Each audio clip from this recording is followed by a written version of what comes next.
সূরার নাম মুদ্দাসির, বলেন কি নাম? মুদ্দাসির। পবিত্র কোরআনুল কারীমের 74 নাম্বার সূরা, মোট আয়াত আছে 56টি, রুকু আছে 2টি। বিশ্ব নবীর মক্কার জিন্দেগিতে এই সূরাটি নাজিল হয়েছে। একেবারে বিশ্ব নবীর জীবনের সূচনা লগ্নে এই সূরাটি নাজিল হয়েছে। চিৎকার মেরে বলুন সুবহানাল্লাহ। মুদ্দাসির মানে পোশাক পরিহিত। আমরা যে আয়াত কারিমাগুলো তিলাওয়াত করেছি, অনেকগুলো আয়াত, একটি আয়াতের আলোচনা যদি আমরা করি 1 ঘন্টা করে লাগবে। তাহলে আমি প্রায় বেশ কয়েকটি আয়াত কারিমা আপনাদের সামনে তেলাওয়াত করেছি। লম্বা করার সুযোগ নাই, যে কথাগুলো না বললেই নয়, যে কথাগুলো আমরা সহজে বললে বুঝবো সেভাবে আমি বলার চেষ্টা করব। আল্লাহ যেন তার এই গোলামকে বলার তৌফিক দান করেন, জোরে বলুন আমিন। আমার কোনো জ্ঞান নাই, জ্ঞান দেওয়ার মালিক কে? ক্বালু সুবহানাকা লা ইলমা লানা ইল্লা মা আল্লামতানা ইন্নাকা আনতাল আলিমুল হাকীম, বলুন সুবহানাল্লাহ। জ্ঞান দেওয়ার মালিক কে? এই যে আপনারা যে এই মাহফিলে বসেছেন, বলেন তো বাজান, এই মাহফিলে বসলে লাভ না লস? 500 রাকাত নফল নামাজ পড়লে যে সব হয়, যারা কোরআন শোনার জন্য 1 ঘন্টা সময় ব্যয় করতে পারবেন, 500 রাকাত নফল নামাজ পড়লে যে সব হয়, সেই সমপরিমাণ সব আল্লাহ তাআলা আপনাদের আমল নামায় লিখে দেবেন, বলুন সুবহানাল্লাহ। এই জন্য এই মাহফিলে বসলেই লাভ, বসলেই লাভ। যারা বসতে পেরেছেন তারা বড় ভাগ্যবান।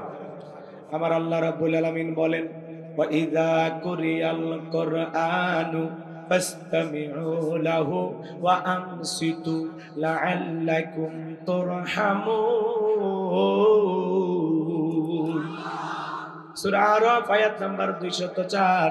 আমার আল্লাহ রাব্বুল আলামিন জানিয়ে দিলেন, তোমাদের সামনে যখন কোরআন পাঠ করা হয়, কোরআনের আলোচনা করা হয়, চুপ করে কান লাগিয়ে মনোযোগ সহকারে কোরআনের কথাগুলো শ্রবণ করো। যারা চুপচাপ কোরআনুল কারীমের কথাগুলো শ্রবণ করবে, আমার আল্লাহ রাব্বুল আলামিন আসমান থেকে তাদের উপরে আল্লাহ রহমত বৃষ্টির মতো নাজিল করবেন, বলুন সুবহানাল্লাহ। তাহলে কোরআনের কথাগুলো শুনলে লাভ না ক্ষতি? আরেকটু জোরে বলেন, ওয়াযাক্কির ফাইন্না যিকরা তানফাউল মুমিনিন। সূরা জারিয়ার 55 নাম্বার আয়াত। আল্লাহ ডেকে বলেন, যারা আমার মুমিন বান্দা, তাদের সামনে যখন কোরআন দিয়ে ওয়াজ করা হয়, কোরআন থেকে উপদেশ দেওয়া হয়, এই কথাগুলো শোনার পরে আমার মুমিন বান্দাদের উপকারে আসবে, বলুন সুবহানাল্লাহ। তাহলে কোরআনের কথা শুনে প্যান্ডেলে রাখবেন নাকি বাড়ি পর্যন্ত নিয়ে যাবেন? কথা কয় না গো? বাড়ি পর্যন্ত নিয়ে যাওয়া দরকার আছে না নাই? আমার আল্লাহ রাব্বুল আলামিন বলেন, আল্লাযীনা ইয়াসতামিউনাল কাওলা ফায়াত্তাবিউনা আহসানাহু উলাইকাল্লাযীনা হাদাহুমুল্লাহু ওয়া উলাইকা হুম উলুল আলবাব। সূরা জুমার আয়াত নাম্বার 18। আল্লাহ রাব্বুল আলামিন বলেন, যারা মনোযোগ দিয়ে কোরআনের কথাগুলো শ্রবণ করে, এখান থেকে যেটা উত্তম কথা, ভালো কথা, সেটা আমল করার নিয়তে গ্রহণ করে, যারা ভালোটা উত্তমটা গ্রহণ করে, আমার আল্লাহ রাব্বুল আলামিন বলেন, উলাইকাল্লাযীনা হাদাহুমুল্লাহু, আমি আল্লাহ পাক তাদের জন্য হেদায়েতের রাস্তাটাকে সহজ করে দেব। ওয়া উলাইকা হুম উলুল আলবাব। কোরআন থেকে কেবলমাত্র তারাই উপদেশ গ্রহণ করে যারা হলো বুদ্ধিমান। সুবহানাল্লাহ বলে। আমার বিশ্বাস মহেশপুরের মানুষ বুদ্ধিমান, ঝিনাইদহের মানুষ বুদ্ধিমান। বুদ্ধি আছে আপনাদের? কথা কয় না, কথা কয় না। বুদ্ধি আছে না নাই? বুদ্ধি ছাড়া মানুষ চলে? একটা পাগলেরও বুদ্ধি আছে, একটা শিশুরও বুদ্ধি আছে। কথা কয় না। রাগ করতেছেন আপনারা? কম বেশি সকলকেই আল্লাহ তাআলা আকল দিয়েছেন, জ্ঞান দিয়েছেন। আশা করি এখান থেকে ভালো যে কথাগুলো বলবো সেটা গ্রহণ করে বাড়ি পর্যন্ত নিয়ে যাবে ইনশাআল্লাহ। বক্তা শ্রোতা সবাইকে আল্লাহ পাক আমলের নিয়তে কথাগুলো বলার এবং শোনার তৌফিক দান করুন, জোরে বলুন আমিন। আমি কথা বলবো আল্লাহর কোরআন থেকে। এই কোরআনের মধ্যে কোনো ভেজাল আছে? জোরে বলেন, ভেজাল আছে? মিথ্যা আছে? ধোঁকা আছে? থাকবে কি করে? কিতাবটি নাজিল করেছেন কে? আল্লাহ রাব্বুল আলামিন বলেন, যালিকাল কিতাবু লা রাইবা ফি। এটি এমন একটি কিতাব, সেই কিতাবের মধ্যে কোনো সন্দেহ নাই, কোনো সংশয় নাই, কোনো মিথ্যা নাই, কোনো ধোঁকা নাই। There is no doubt. বলুন আল্লাহু আকবার। হুদাল লিল মুত্তাকিন, মুত্তাকি বান্দাদের জন্য গাইডলাইন হিসাবে, পথ প্রদর্শক হিসাবে আসমান থেকে কিতাবটি নাজিল করেছেন কে? সেই কিতাবের আলোচনা ধৈর্য নিয়ে শুনবেন তো ইনশাআল্লাহ। আল্লাহ শোনার এবং আমি গুনাহগারকে বলার তৌফিক দান করুন, জোরে বলুন আমিন। আমা তৌফিকি ইল্লা বিল্লাহ। আল্লাহর উপরে তাওয়াক্কুল করে, আল্লাহর উপরে ভরসা করে আমরা আলোচনা শুরু করছি। জবান ছেড়ে সবাই একটু মহাব্বতে আমার সঙ্গে তেলাওয়াত করুন। আউযু বিল্লাহি মিনাশ শাইতানির রাজীম। বিসমিল্লাহির রাহমানির রহিম। বিতাড়িত মুর্দার শয়তানের কাছ থেকে আল্লাহ পাকের কাছে আশ্রয় প্রার্থনা চাচ্ছি। পরম কোন মাসুম দালু আল্লাহ তাআলার নামে শুরু করছি। আমরা যে কোনো কাজ শুরু করব কার নামে? একটু জোরে বলেন না, কার নামে? আল্লাহর নামে কাজ শুরু করলে কল্যাণ আছে না নাই? বরকত আছে না নাই? তাহলে শুরু হয়ে গেল আলোচনা। আমার আল্লাহ রাব্বুল আলামিন বলেন, কুল্লু নাফসিম বিমা কাসাবাত রহিনা। আরো আস্তে কোন আল্লাহু আকবার। আচ্ছা, আমার কথা কি আপনারা কষ্ট পাচ্ছেন? ওরাব্বাকা ফাকাব্বির, তাকবীর হবে রবের নামে, স্লোগান হবে রবের নামে।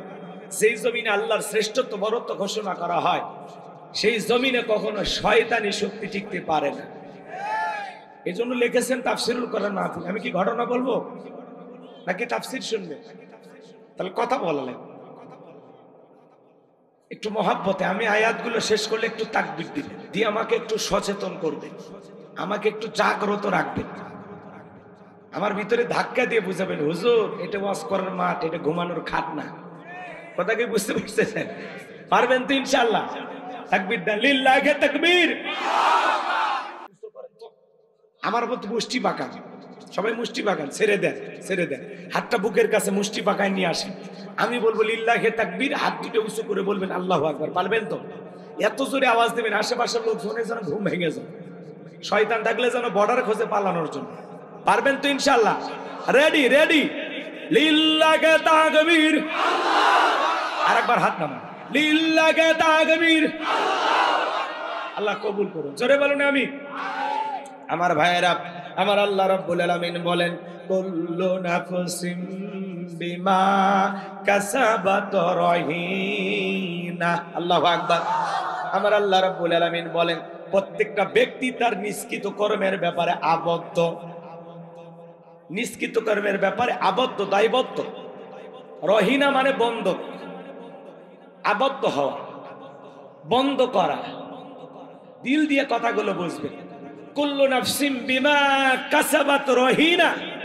প্রত্যেকটা ব্যক্তি তার নিষ্কৃত কর্মের ব্যাপারে আবদ্ধ থাকবে। আপনার জীবনের কৃতকর্মের ব্যাপারে আপনি নিজের কাছে কি আবদ্ধ, দায়বদ্ধ। আপনার জীবনের কৃতকর্মের হিসাব আপনাকেই দিতে হবে। আপনার ছেলে মেয়ে দেবে না, স্ত্রী দেবে না, সন্তান দেবে না, আপনার দল দেবে না, আপনার গ্রামবাসী দেবে না। আপনার জীবনের কৃতকর্মের হিসাব পাই টু পাই আল্লাহর কাছে একদিন দিতে হবে। কাকে? আপনাকে। কথা বলেন ঠিক কি না? এই জন্য আল্লাহ তাআলা বললেন, কুল্লু নাফসিম বিমা কাসাবাত রহিনা। প্রত্যেকটা ব্যক্তি তার নিষ্কৃত কর্মের ব্যাপারে আবদ্ধ। কথায় আছে না, যেমন কর্ম তেমন ফল, বিশ্বাস নাই করিয়া দেখো বেহেশত আর দোজখ সাত, বিশ্বাস নাই মরিয়া দেখো। তো আয়াতের ব্যাখ্যায় তাফসীর ইবনে কাসির থেকে বলছে, তাফসীরকাররা লিখেছেন, যদি কেউ সৎ কর্ম করে, ভালো কর্ম করে, এই ভালো কর্মের ফলাফল হলো জান্নাত। সুবহানাল্লাহ বলেন।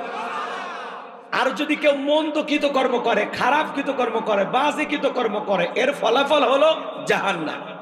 তাহলে এদিকে খেয়াল করেন, ভালো কর্মের ফলাফল জান্নাত আর মন্দ কর্মের ফলাফল জাহান্নাম। কি কথা বোঝা যায়? রাগ করবেন না তো ইনশাআল্লাহ? এইবার চলেন আমি কথাগুলো ভেঙে ভেঙে বলবো। এ ভাই, কি কেন কিসে 12টা বাচ্চা? নিজের জবানের দাম ঠিক রাখা লাগবে। ওয়াদা ভঙ্গ করা কিসের লক্ষ্য? আপনারা ফাইজলামি করবেন না, খবরদার। আর যদি উঠে যান, আমি 30 সেকেন্ড চোখ বন্ধ করে চলে যাব। কয়জন যাবেন? যান। ওটা বাসা করলে পরিবেশ নষ্ট হয়। 1 ঘন্টা পেশাব আটকাইতে পারেন আপনি পুরুষ। পেশাব লাগবে ঝিনাইদহ, পেশাব করবেন যায় যশোর, তাহলে মোটামুটি চলে। কথা কান। 1 ঘন্টা পুরুষ পেশাব আটকাতে পারে। আমি রংপুরে ওয়াজ করলাম, এক মুরব্বী চাচা কই, ভাতিজা তুমি ওয়াজ করো, পেশাব লাগলে লঙ্গিত পেশাব। চাচা তাহলে তো চাইছি খেপে যাবে। কয় না হুজুর, এমন ওয়াজ ধরছে, ওটার কায়দা ছিল না, জাগাতি কাম সারছে। কথা কি বুঝছে? এই জন্য পুরুষ হন। কথাগুলো খুব মনোযোগ দিয়ে শুনবেন, তাহলেই ভালো লাগবে। কোরআন টু কোরআন আলোচনা হবে। আমার কবির ভাই আপনাদেরকে অনেক সঙ্গীত শোনাইছে, অনেক গান শোনাইছে, শুনছেন না? আমি আর দুই একটা গান না বলি, আমি আজকে শুধু আলোচনা করব, ঠিক আছে তো ইনশাল্লাহ? আচ্ছা, এক ভাই গান গাইছেন, আমি আজকে শুধু তাফসীর কি কি, তাই না? সময়টাকে কাজে লাগাইতে হবে, আমি আগেই বলছি সময়টাকে কাজে লাগাইতে হবে। প্রত্যেকটা আয়াতের অর্থ খালি কান খাড়া করে শোনে, ভালো লাগবে ইনশাল্লাহ। কথা তো আমার না, কথা আল্লাহ। কুল্লু নাফসিন বিমা কাসাবাত রহিনা, প্রত্যেকটা ব্যক্তি তার নিষ্কৃত কর্মের ব্যাপারে আবদ্ধ, দায়বদ্ধ। আপনার জীবনের কৃতকর্মের হিসাব আপনাকেই দিতে হবে। কার কাছে? দিনের আলোতে, রাতের আধারে, গোপনে প্রকাশে যা করতেছেন প্রত্যেকটা কৃতকর্মের হিসাব আল্লাহ তাআলার কাছে দিতে হবে। এই যে ক্যামেরা দিয়ে আমার আলোচনা রেকর্ড করা হচ্ছে, 6 মাস পরে এই ক্যামেরার যদি মেমোরি থাকে, বলেন তো বাজান, এই আলোচনা শোনা সম্ভব কিনা? তো মানুষ যদি দুনিয়ার ক্যামেরার মধ্যে এত কথা ধারণ করতে পারে, এই বুদ্ধি যদি মানুষের মাথার মধ্যে থাকতে পারে, আপনাকে আমাকে কন্ট্রোল করার জন্য আল্লাহরও ভিডিও আছে না নাই? সিসি ক্যামেরা আছে না নাই? কিরামান কাতিবিন ইয়ালামুনা মা তাফআলুন, সম্মানিত দুইজন লেখক ফেরেশতা, এদের নাম কিন্তু কিরামান কাতিবিন না, এরা হলো সম্মানিত দুইজন লেখক ফেরেশতা। আপনি যত ভালো কাজ করবেন, ডান কাঁধে থাকার ফেরেশতা আপনার ওই নেক আমল লেখে। এই যে এই জায়গায় বসে ওয়াজ শুনতেছেন, নেক আমল লিখতেছে। আবার এই মুহূর্তে যারা সিনেমা হলে মনিহারে ছবি দেখতেছি, ওদেরটাও লিখতেছে। কথা কয় না গো?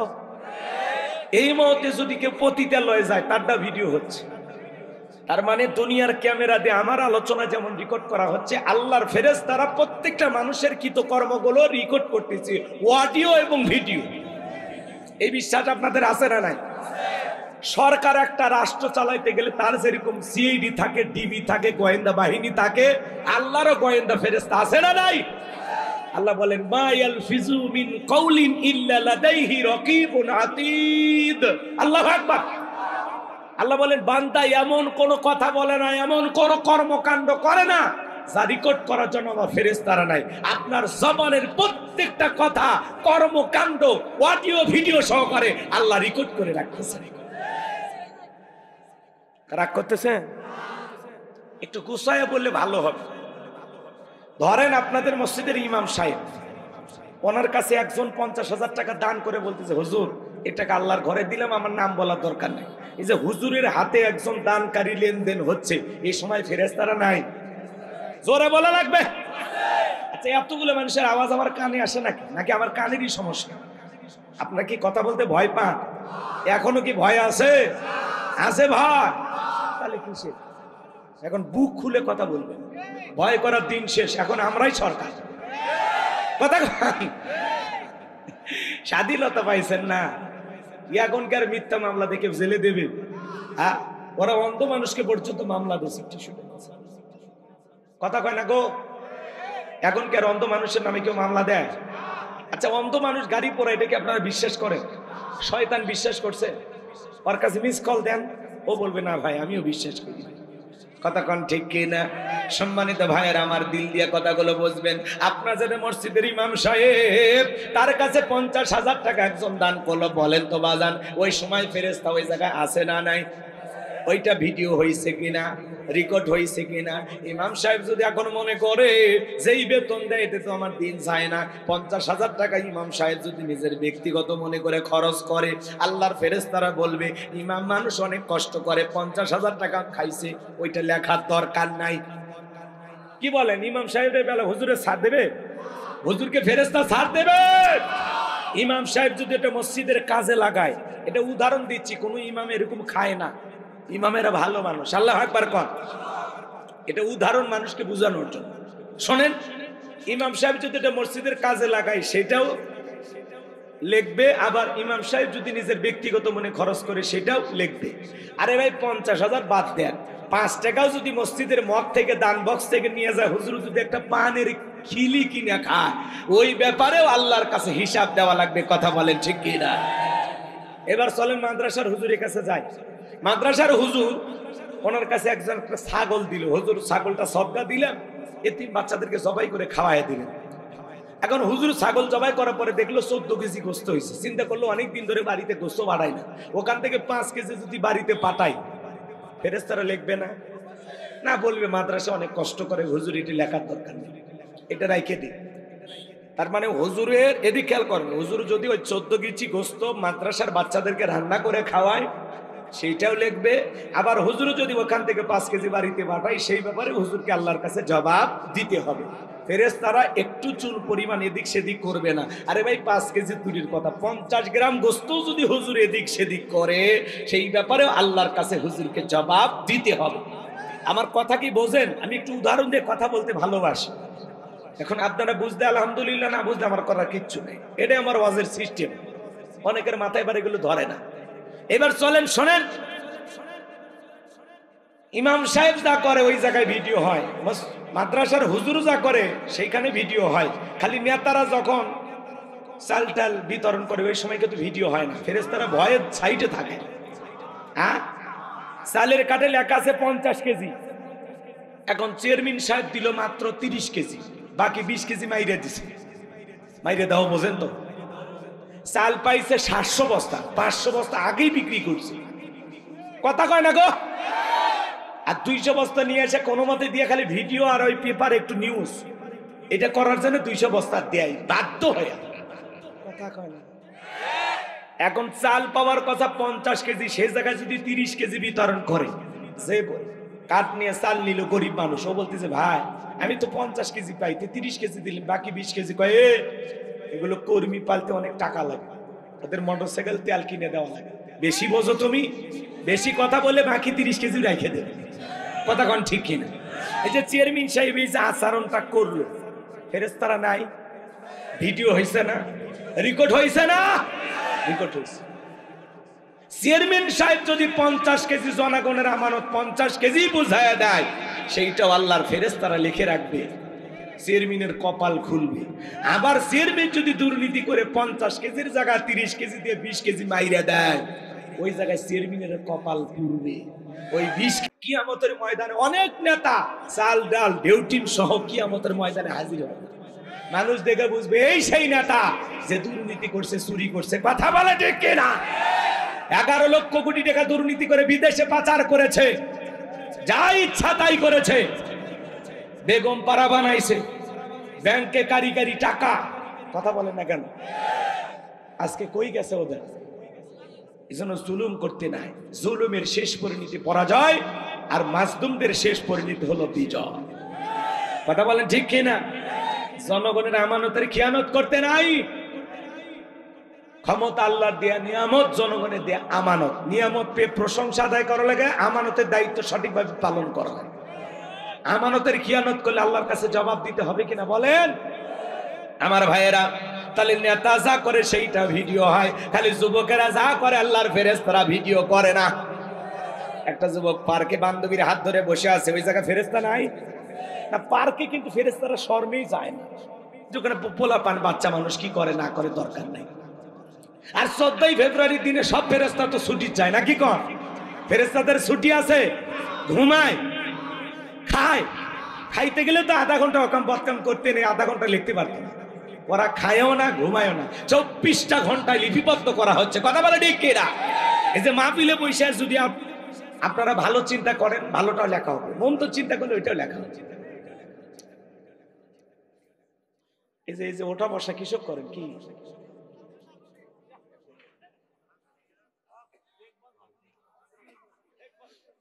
আচ্ছা তাফসির বোঝেন?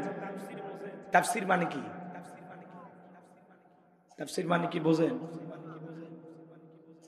আমি আপনাদেরকে একটা আয়াত তিলাওয়াত করে এটা একেবারে খুলে স্পষ্ট করে একটা সহি ধারণা আপনাদের মাথার ভিতরে ঢুকাবো।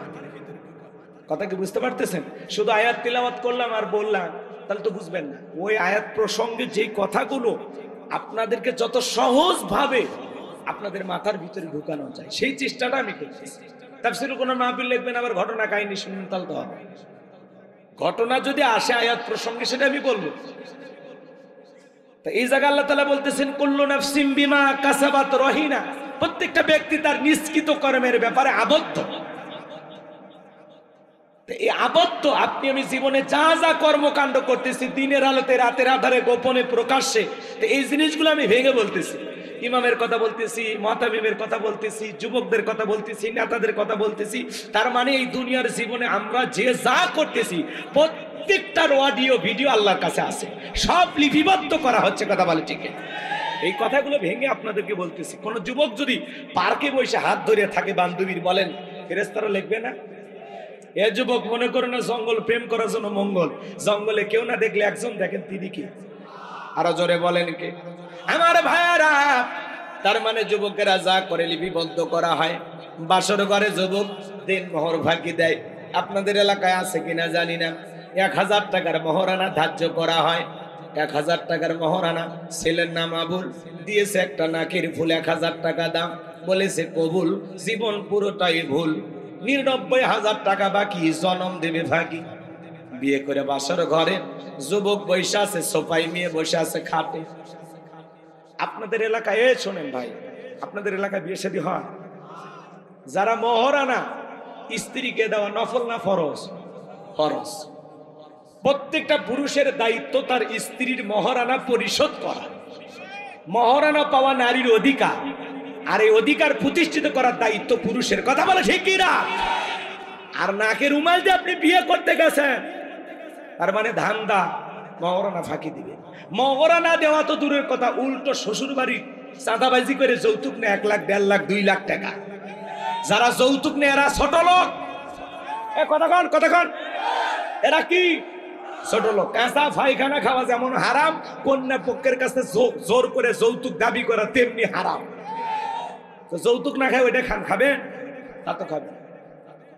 আপনাদের এলাকায় আছে কিনা জানি না, এলাকার ছেলেরা অবশ্য যৌতুক নেয় না। এ যুবক, তোদের পায়ে হাত দিয়ে অনুরোধ করি, খবরদার। একটা মা বাবা 16 বছর 18 বছর একটা মেয়ে লালন পালন করে কলিজা ছিঁড়ে তোর হাতে ধরায় দিল, কেমনে পারিস সে শ্বশুর বাড়ির উপরে জুলুম করে যৌতুক নিতে? কথা বলো। এক ছেলে বউরে পিটাইতেছে, মানুষকে কেন পিটাও? কয় পিটাবো না, এই বেহা নারীর বাবা 1.5 লাখ টাকা যৌতুক দেওয়ার কথা, 1 লাখ টাকা দিয়েছে, আমি এখনো 50,000 টাকা পাই, শ্বশুর বাড়ির থেকে মানে হাল খাতা টাকা পাই। এরকম যুবক আছে না নাই?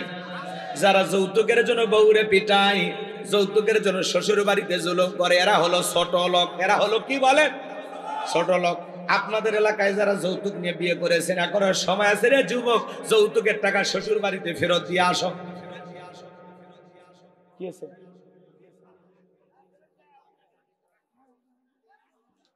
চাচা সমস্যা? যৌতুক নেওয়া করলে সমস্যা নাকি? এগুলোরও ঝামেলা আছে। এক মাহফিলে গেলাম, কয় হুজুর কি ওয়াজ করবেন? আমি বলি ভাই অবস্থা খারাপ, আপনারাই বলেন যেটা করলে ভালো হবে। তখন বলতে হুজুর আপনার মাহফিলে যুবক বেশি, তো দেখেন কি ওয়াজ করা যায়। আমি বিয়ে নিয়ে ওয়াজ করি। হ্যাঁ হুজুর খুবই ভালো। তো ওয়াজ করতে করতে এক সময় ধাম করে যখনই যৌতুকের কথা বলতেছে, বলছে হুজুর ওই কথা বললেন না, কয়েকদিন আগে আপনার পাশে যে বসে আছে ও ছেলের বিয়ে দিয়ে 5 লাখ নিয়েছে। কথা বলছেন না? এই হলো ঝামেলা। হক কথা বলতে গেলে ঝামেলা আসে। কথা কন ঠিক কিনা? ভাই যৌতুক নেওয়া জায়েজ নাই, আপনি কেন নেবেন? আর হারামে কোনো বরকত নাই। শ্বশুর বাড়ি থেকে 1.5 লাখ টাকা নিয়েছেন না, ওইটা বিয়ের অনুষ্ঠান পাড়ি দিতে দিতে কোন দিকে যে খরচ হয়ে যাবে আপনি ওই টাকা খুঁজেই পাবেন। এই ওই টাকা নিয়ে কি লাভ? শ্বশুরের মনে কষ্ট দেওয়া। একটা মেয়েকে ফুটান্ত গোলাপের মতো আহা কত কষ্ট করে লালন পালন করে, কইরা তোমার মতো একটা অপরিচিত ছেলের হাতে তুলে দিল ওনার বাড়ি চৌগাছা, আর বিয়ে দিল সেই গোপালপুর। আহারে চেনে না জানে না, তোমার হাতে তুলে দিল একটা জীবন্ত ফুটান্ত গোলাপ। ওর মা বাবা ওর খেদমত নিতে পারলো না, সারাটা জীবন এই নিয়ে তোর খেদমত করবে, তোমার পরিবারের খেদমত করবে। হে যুবক, তোমার পোশাক আশাক পরিষ্কার করবে, তোমার জন্য রান্না করবে, তোমার সন্তান গর্ভে ধারণ করবে, সারাটা জীবন সে তোমার জন্য উপকার করবে। ওর মা বাবা তো কিছুই পাইল না, পারলে তো শ্বশুরকে আরো একটা মোটরসাইকেলে দেওয়া দরকার। আব্বা যে জিনিস আমারে দিয়েছেন। কথা কয় না, কথা কয় না। রাগ করেছেন মনে হয় আপনারা। আল্লাহ আমাদের সবাইকে সঠিক বুঝ দান করুন, জোরে বলুন আমিন। লম্বা আমি করবো না ভাইয়েরা আমার। বাসর করে বৈশা আছেন, স্ত্রী ডেকে বলে স্বামী কাছে আসো না। কেন? বলে না কাছে যাওয়া যাবে না। কেন? হুজুর বলেছে মহারানা পরিশোধ না করে স্ত্রীকে স্পর্শ করা যাবে না।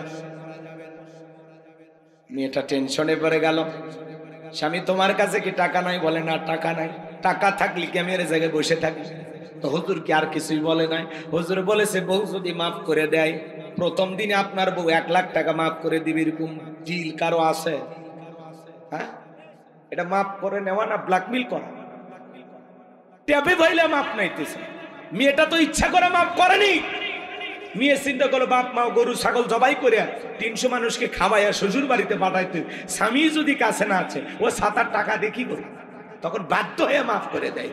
এই সময় ফেরেশতারা ভিডিও করছে কিনা, রেকর্ড হয়েছে কিনা? বাঁচার উপায় নাই রে যুবক।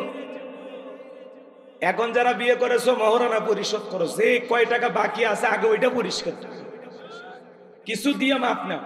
একবারে 1 লাখ টাকা কেউ মাফ করে দেয়, 50,000 টাকা বউকে দেন, দিয়ে বলেন শোনা বাকি 50,000 টাকা 2 মাসের মধ্যে দিয়ে দেবো, আপাতত মাফ করে দিয়ে জীবন শুরু করে। কথা ক্লিয়ার? আর যারা মহারণা না দিয়ে স্ত্রীকে সারাটা জীবন এইভাবে ঘর সংসার করে যাবেন, কঠিন কিয়ামতের ময়দানে জিনাকারী নারী পুরুষের কাতারে আল্লাহ তাআলা আপনাকে দাঁড় করান। এখনো সময় আছে, সাধ্য অনুযায়ী সামর্থ্য অনুযায়ী যতটুকু পারেন বইয়ের মহারণা পরিশোধ করে দেবেন ইনশাআল্লাহ। আল্লাহ বোঝার তৌফিক দান করুক, জোরে বলুন আমিন। আল্লাহ রাব্বুল আলামিন বলেন কুল্লু নাফসিম বিমা কাসাবাত রাহিনা, প্রত্যেকটা ব্যক্তি তার নিষ্কৃত কর্মের ব্যাপারে আবদ্ধ থাকবে। আপনার জীবনের কৃত কর্মের হিসাব আপনাকে দেয়া লাগবে।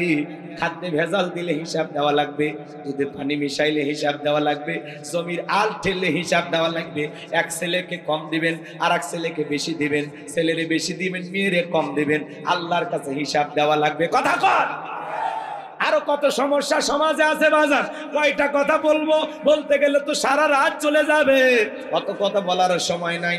আমার ভাইয়েরা, যার অন্তরে আল্লাহর ভয় আছে, খাদ্যে ভেজাল দেওয়া যাবে না, ওজনে কম দেওয়া যাবে না, দুধে পানি মিশানো যাবে না, সুদ খাওয়া যাবে না, ঘুষ খাওয়া যাবে না, মা বাবাকে কষ্ট দেওয়া যাবে না, বিবির হক নষ্ট করা যাবে না, ছেলে মেয়ের হক নষ্ট করা যাবে না, পাড়া প্রতিবেশীর সাথে খারাপ আচরণ করা যাবে না। কথা কোন ঠিক কে না? দিল দিয়া কথাগুলো অনুধাবন করবেন। 3 বার হজ করছে, ট্রিপল হাজি, এরপরে জমির আল কাটে জমি বাড়ায়, এমন কায়দায় জমির আল কাটে মনে হয় ফুল সিরাত বানাইছে। আছে না নাই? হজে যাওয়ার আগে ছেলেদের বেশি বেশি সম্পত্তি দিয়া মেয়েরে ঠকায়, বলে মা খানায় কাবার গিলাপ ধরে তোর জন্য দোয়া করব। ওরে হাজি বাটা, এখনই হয়েছিস আস্তপাজি, আগে মেয়ের হক বুঝা দে, তারপরে হজ করতে যা। আর মেয়ের হক ফাঁকি দিয়া খানায় কাবার গিলাপ ধরে দোয়া করলে ওই হজ বাংলাদেশের বিমানবন্দর পার হবে না। আগে হক বুঝা দে। মেয়ে পাবে 2 বিঘা, দেয় 5 শতক। হক বুঝে দেন, আগে হক বুঝে দেন, হজ পরে। কি বাজি কথা কন। আপনাদের এলাকা অবশ্য এরকম নাই। মাথায় মুখে দাড়ি টুপি, সুদের টাকা লেনদেন করে। আপনার তো লজ্জা হওয়া উচিত। আল্লাহ হেদায়েত দান করুন। আমি আমার বিশ্বাস ঝিনাইদহে কেউ সুদ খায় না, এদিকের মানুষ আল্লাহর ওয়ালি নাই নাই। তাহলে আপনি যে যা করতেছেন শোনেন যুবক, 14ই ফেব্রুয়ারিতে কার ওন্না ধরে টান দিয়েছিস, ভিডিও কিন্তু আল্লাহর ফেরেশতারা করে রাখছে, হিসাব দেওয়ার জন্য রেডি থাকো। কথা কন। কার পিছনে গোলাপ ফুল নিয়ে ঘোরাঘুরি করেছিস, ফেরেশতারা ভিডিও করে রাখছে। আল্লাহর কাছে জবাব দিতে হবে। প্রথম আয়াতের আরো অনেক কথা আছে, আপনারা জবাব দিচ্ছেন কম, এজন্য পরের আয়াতে চলে গেলাম, কষ্ট হয়। আল্লাহ রাব্বুল আলামিন বলেন ইল্লা আসহাবাল ইয়ামিন, ডান পাশে যারা থাকবে তারা নিরাপদ। সুবহানাল্লাহ বলেন, আরেকটু জোরে বলেন সুবহানাল্লাহ। আমার আল্লাহ রাব্বুল আলামিন বলেন ওয়া কুনতুম আজওয়াদান সালাসা ফা আসহাবুল মাইমানাতি মা আসহাবুল মাইমানা ওয়া আসহাবুল মাশআমাতি মা আসহাবুল মাশআমা ওয়াস সাবিকুনাস সাবিকুন উলাইকাল মুকাররাবুন সূরা ওয়াকিয়ার ভিতরে আল্লাহ পাক জানিয়ে দিলেন কিয়ামতের ময়দানে আল্লাহ তাআলা মানুষকে 3 শ্রেণীতে ভাগ করবে। এর মধ্যে যারা ডানপন্থী তারা হবে জান্নাত। সুবহানাল্লাহ বলে। ডান পাশে যারা থাকবে তারা হবে নিরাপদ। এজন্য আল্লাহ রাব্বুল আলামিন বলেন ইল্লা আসহাবাল ইয়ামিন ফি জান্নাতি ইয়াতাসাআলুন। আল্লাহ বলেন ডান পাশে যারা থাকবে তারা যাবে জান্নাতের বাগানে। সুবহানাল্লাহ বলেন। তারা জান্নাতের বাগানে প্রবেশ করবে। একজন জান্নাতি আর একজন জান্নাতীর সাথে পরস্পরে গল্পে লিপ্ত হবে। ফি জান্নাতি ইয়াতাসাআলুন। তারা প্রবেশ করবে জান্নাতের বাগানে এবং জান্নাতি একজন জান্নাতি আর একজন জান্নাতীর সাথে পরস্পরে গল্পে লিপ্ত হবে। বলুন সুবহানাল্লাহ। আমি আজকের মাহফিলের সভাপতি দোয়া করলাম, আল্লাহ মুহিবুল আলম বিপু সাহেব, আল্লাহ ওরের সভাপতিকে যেই জান্নাত দেবেন আল্লাহ ওই একই জান্নাতে আমারেও কবুল করবেন। আল্লাহ যদি কবুল করে তাহলে জান্নাতের ভিতরে দুইজনের দেখা হয়ে যায়। উনি তখন বলে এই আপনি তো আমার এলাকায় ওয়াজ করতে গেছিলেন। হ্যাঁ, ওই আপনি ওই মাহফিলের সভাপতি ছিলেন। তাসের দুইজনে গল্প করছি জান্নাতের বাগানে ভিআইপি চেয়ারে সভাপতি আর প্রধান বক্তা দুইজন মিলে গল্প করে। সুবহানাল্লাহ কালকে বললে হবে। আমি দোয়া করলাম আল্লাহ আজকের মাহফিলে যত মানুষ আলোচনা শুনতেছে আল্লাহ সবাইকে আমাদের সবাইকে আপনি একই জান্নাতে কবুল করেন। জোরে বলেন আমিন। আল্লাহ যদি কবুল করে তাহলে জান্নাতের ভিতরে একে অপরকে দেখে আমরা কি করতে পারবো? চিনতে পারবো। আর চিনার পরে কি হয়? গল্প হয়। সুবহানাল্লাহ। আল্লাহ তাআলা সেই কথা বলতেছেন ফি জান্নাতি ইয়াতাসাআলুন। তারা জান্নাতের বাগানে প্রবেশ করবে, একে অপরের সাথে পরস্পরে গল্পে লিপ্ত হবে। সুবহানাল্লাহ। এখন জান্নাতীরা গল্প করে শোনেন, এই কথা শুনে তো অনেকের মন খারাপ হতে পারে। হ্যাঁ হুজুর দোয়া করলে জান্নাত অতই সহজ। মুসা নবী আল্লাহকে ডেকে বলে আল্লাহ আমারে কি আপনি জান্নাত দেবেন? আল্লাহ বলে নবী মানুষ কেন জান্নাত দেব না? অবশ্যই দেব। সুবহানাল্লাহ। নবী মুসা ডেকে বলে আল্লাহ আমার জানতে বড় ইচ্ছা হয় জান্নাতে আমার প্রতিবেশী কে হবে, কারণ প্রতিবেশী যদি ভালো হয় বসবাস করে শান্তি পাওয়া যায়। কথা কোন ঠিক কিনা? আমাদের সমাজে দেখেন না, এক প্রতিবেশী আর এক প্রতিবেশীর সাথে ঝগড়া কইরা যাতায়াতে রাস্তা বন্ধ করে দেয়। বলে আমার সাথে ঝগড়া করে আমার বুকের উপর দিয়ে হাঁটে যাবি, রাস্তা বন্ধ করে দিলাম, এখন মাথার উপর দিয়ে হাঁট। সামান্য জায়গার বড়াই করে আহারি কপাল পোড়া মুসলমান। এই জায়গার মালিক কি আপনি?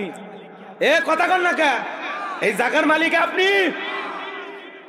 এক জেলায় ওয়াজ করতে গেলাম, বলে হুজুর এইদিকে আমার বরাব্বার, এইদিকে আমার চাচার, এইদিকে আমার বাবার, এই এলাকাতে সব জায়গা আমাদের, আমাদের আর কারো জায়গা নাই। আমি তখন বললাম সব আপনাদের, সব। তখন বলছে হুজুর বুঝতে পারছি আপনি কি বলতেছেন, বুঝতে পারছি, চলেন। এই কথা বলে কয়েক মিনিট হাঁটেন, আপনার দেখাচ্ছি এই যে এলাকাতে আল্লাহরও জায়গা আছে। আমি তখন হাইটে 1 মিনিট পরে যা দেখি সুন্দর একটা মসজিদ। তখন বলতেছে হুজুর এই এলাকাতে আল্লাহর কোনো জায়গাই নাই, এই 10 শতক আমরা আল্লাহ দিচ্ছি, দিয়ে মসজিদ বানাচ্ছি। কথা কয় না, কথা কয় না। এরকম মুসলমান আছে না নাই? আচ্ছা মসজিদ যে জায়গায় হয়েছে ওই জায়গার মালিক কি? ওর বাড়িটা যে জায়গায় ওই জায়গার মালিক কি? এই যে মাহফিল যে জায়গায় হচ্ছে এই জায়গার মালিক কি? তাহলে আপনি যে একটা মানুষের যাতায়াতের রাস্তা বন্ধ করে দিলেন, মুসলমান আরো রাস্তায় যদি কোনো কাঁটা পাথর ইট পড়ে থাকে ওইটা টান দিলে সব পাওয়া যায়। আর আমি যদি আর এক মুসলমানের যাতায়াতের রাস্তা বন্ধ করে দিই, সব হবে না গুনাহ হবে? এই মেয়ে আপনি 5 ওয়াক্ত নামাজে মাথা নত করে কপাল কালো করে লাভ আছে? চরিত্র ঠিক করেন, ব্যবহার ঠিক করেন। কথা কোন ঠিক কিনা? মানুষ হন আগে, নামাজ পড়ে আবার মানুষের যাতায়াতের রাস্তা বন্ধ করে দেয় হিংসার ঠেলায়। একটু পানি নামে বাড়ির ধার দিয়া রাস্তার মধ্যে গর্ত করে রাখছে। আমার বাড়ির ধার দিয়ে আমি পানি নামতে দেবো না। মহেশপুর এলে টুকিটাকি ঝামেলা হয় না? না এলাকায় হয় না ভাইলে ঝামেলা আছে? নাই নাই এলাকাত নাই। ওটা আমি আমার এলাকার কথা বলতেছি। এলাকার কথা বলে মার খাবো না? হইলে মানিয়ে নেন, তাহলে বুঝে যাবেন বাস্তবে মিলে যাচ্ছে। বুঝে আর কেউ মারবে না। আমার ভাইয়েরা দিল দিয়ে কথাগুলো বোঝার চেষ্টা করবেন। আমি গুনাহগার যে কথা বলে যাই আল্লাহ নবী মুসা আলাইহিস সালাম ডেকে বলেন, আল্লাহ জান্নাতে আমার প্রতিবেশী কে হবে আমি জানতে চাই।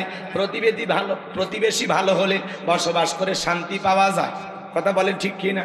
আর প্রতিবেশী খারাপ হলে বসবাস করে শান্তি পাওয়া যায় না।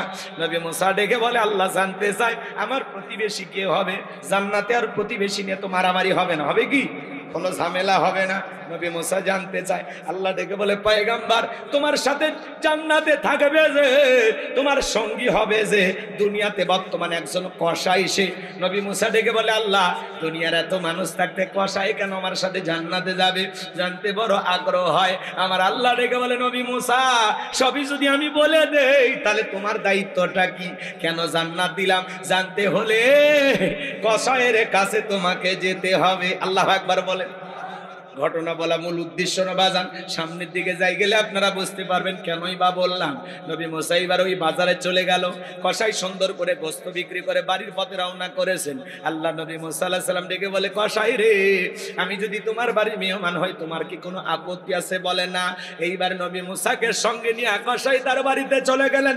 সুন্দর করে গোশত রান্না করার পরে বাটির মধ্যে গোশত নিয়া তার জনম দুঃখিনী মা অন্ধ চোখে দেখতে পারে না, মায়ের মুখে তুলে তুলে খাওয়ায়।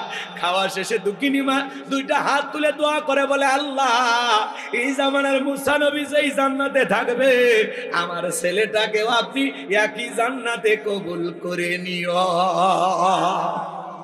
আল্লাহ গো জামানার নবী মুসা যেই জান্নাতে থাকবে ওই একই জান্নাতে আমার সন্তানটাকে তুমি জায়গা করে দিও।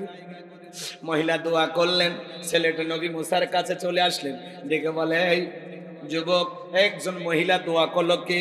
বলে আপনি কিছু মনে করবেন না, ওইটা আমার মা, প্রতিদিন আল্লাহর কাছে দোয়া করে, আল্লাহ গো এই জামানার নবী মুসা যেই জান্নাতে থাকবে আমার ছেলেটাকে সে একই জান্নাতে কবুল করে নিও।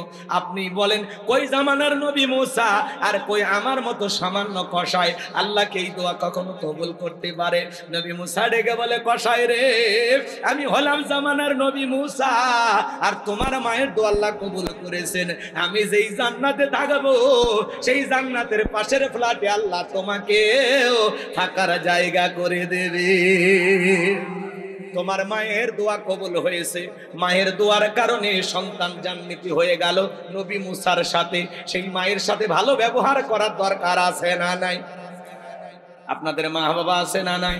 আজকে সমাজের সবচাইতে বেশি অবহেলিত হলো মা বাবা, সন্তানদের দ্বারা লাঞ্ছনা গঞ্চনার শিকার হলো মা বাবা। কথা কন, কথা কন। এই জন্য আল্লাহ বলেন, ওয়াকাদা রাব্বুকা আল্লা তা'বুদু ইল্লা ইয়াহু ওয়া বিল ওয়ালিদাইনি ইহসানা। আল্লাহ বলে আমার ইবাদত করো, আমার গোলামি করো, আমার ইবাদতের সাথে কাউকে শরীক করো না। আমার ইবাদতের পর তোমাদের দায়িত্ব হলো মাতা পিতার সাথে খেদমত করা, তাদের সাথে উত্তম আচরণ করা। এ যুবক ভাই তোমাদের পায়ে হাত দিয়ে অনুরোধ করে বলে যায়, এই দুনিয়ার জমিন আজকে 95% পরিবারে মা বাবা নির্যাতন জুলুমের শিকার। অধিকাংশ সন্তানেরা মা বাবাকে অবহেলা করে। তুমি কি জানো রে যুবক, মা বাবার দোয়ার কত দাম তুমি কি জানো? আমি হুজুর দোয়া করলে কবুল হইতে পারে না হইতে পারে, কিন্তু তোমার মা বাবা যদি তোমার জন্য দোয়া করে এই দোয়া কখনো আল্লাহ তাআলা ফেরত দেবে না। কথা বলেন ঠিক কি না? আমার ভাইরা রে গভীর মনোযোগ দিয়ে কথাগুলো শুনবেন। যুবক তোদের পায়ে হাত দিয়ে অনুরোধ করে বলে যায়, খবরদার মা বাবার সাথে কোনোদিন বেয়াদবি করো না। একটা মা সন্তানের জন্য কত কষ্ট করে যুবক।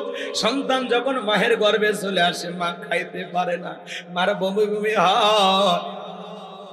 7-8 মাস যখন হয়ে যায় সন্তান যখন পেটের ভিতরে নাড়াচাড়া করে, ওই সন্তানের দুইটা পা আল্লাহ তাআলা মায়ের কলিজার সাথে সেট করে দেয়। ডাক্তারি গবেষণায় বলা হয়েছে বাজার আপনি আমি মায়ের গর্ভে যেই জায়গাটাতে থাকি এই জায়গা মাত্র 10 ইঞ্চি। যেই সন্তান সবচাইতে কম মায়ের পেটের ভিতরে নাড়াচাড়া করে মায়ের গর্ভে থাকা অবস্থায় ওই সন্তান 4500 বার মায়ের কলিজায় লাথি মারে। 8-9 মাস যখন হয়ে যায় পেটটা যখন তরমুজের মতো অনেক বড় হয়ে যায়, মা ঘুমাইতে পারে না, পেটের একোনায় ওকোনায় চিনচিন ব্যথা করে, মার কষ্ট করে। সারা রাত জায়গা মা দেলে পিঠটা লাগায় থাকে। যেই মা রাত্রি জাগরণ করে ঘুমাইতে পারে না, আমার ভাইয়েরা যে মা রাত্রি জাগরণ করে ঘুমাইতে পারে না, সারা রাত জায়গা নফল নামাজ বলে যে সব হয়, মায়ের আমল নামায় আল্লাহ সেই সব লিখে দেয়। সন্তান যখন ডেলিভারির সময় হয়ে আসে, আমার ভাইয়েরা, দক্ষিণী মা বাবার দুইটা পা জড়াইয়া কান্না করে। মায়ের চোখের পানি যখন বাবার পাকে স্পর্শ করে, বাবা ঘুম থেকে জাগ্রত হইয়া ডেকে বলে, বিবি এত রাত্রিবেলায় কেন তুমি কান্না করো, কি হয়েছে তোমার? মা ডেকে বলে, স্বামী দীর্ঘদিন আপনার সংসার করলাম, ভুল বেয়াদবি মাফ করে দেবে।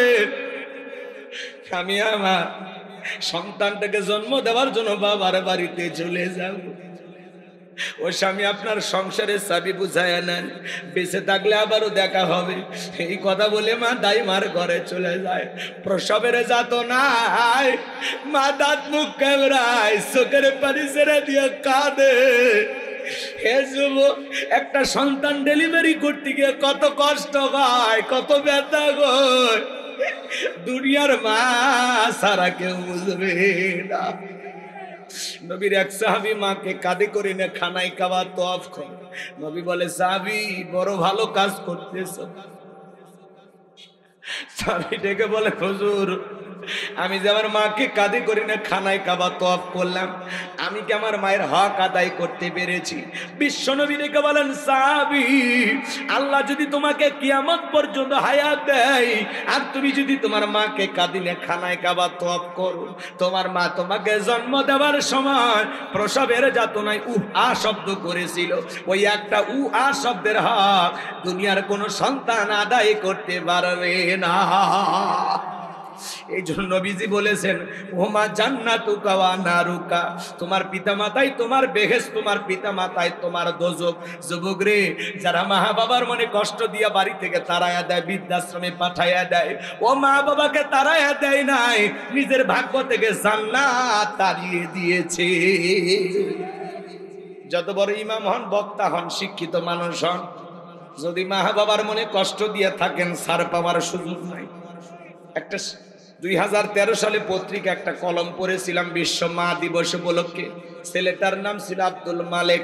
ছোটবেলায় চোখে দেখতে পারতো না, চোখ দিয়ে ঝাপসা ঝাপসা দেখতো, চোখ দিয়ে পুষ পড়তো, পানি পড়তো। দুঃখিনী মা সন্তানটাকে ডাক্তারের কাছে নিয়ে গেল।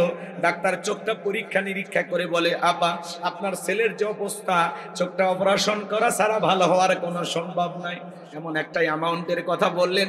মহিলা কাঁদে আর দেখে বলে, ডাক্তার ভাই এত টাকা পাবো কোথায়? ছেলের তো বাবা নাই, ছেলে যদি বড় হয়ে অন্ধ হয়ে যায়, স্বামীরেও হারাইলাম, সন্তান বড় হয়ে অন্ধ হলো, তাহলে আমার জীবনের কি বা হলো?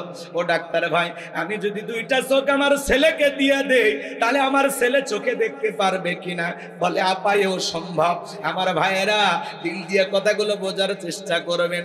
একবার দুঃখিনী মা সন্তানকে দুইটা চোখ, ছেলেটা আস্তে আস্তে বড় হয়, পরীক্ষা দেবে, মা দুধের গিলাস নিয়ে ছেলেটার রুমের ভিতরে প্রবেশ করেছে। ছেলেটা ডেকে বলে, মা বেশি বেশি তুমি আমার ঘরে ঢুকবা না, তোমার চোখ দিয়ে পুষ পরে, পানি পরে, মা তোমার চোখের রোগটা আমার চোখে পার হতে পারে। দক্ষিণী মা বুকটা ফাইটা যায়, মনে কষ্ট পায়, মনের দুঃখ মনে চেপে রাখে, সন্তানকে কোনো কিছু বলে না। ছেলেটা আমার ভাইয়েরা পরীক্ষা দিয়ে ভালো রেজাল্ট করেছে, চাকরির সন্ধানে ঢাকায় চলে গেল। ঢাকায় গিয়ে চাকরি পাইছে, সুন্দরী মেয়ে দেখে বিবাহ করেছে।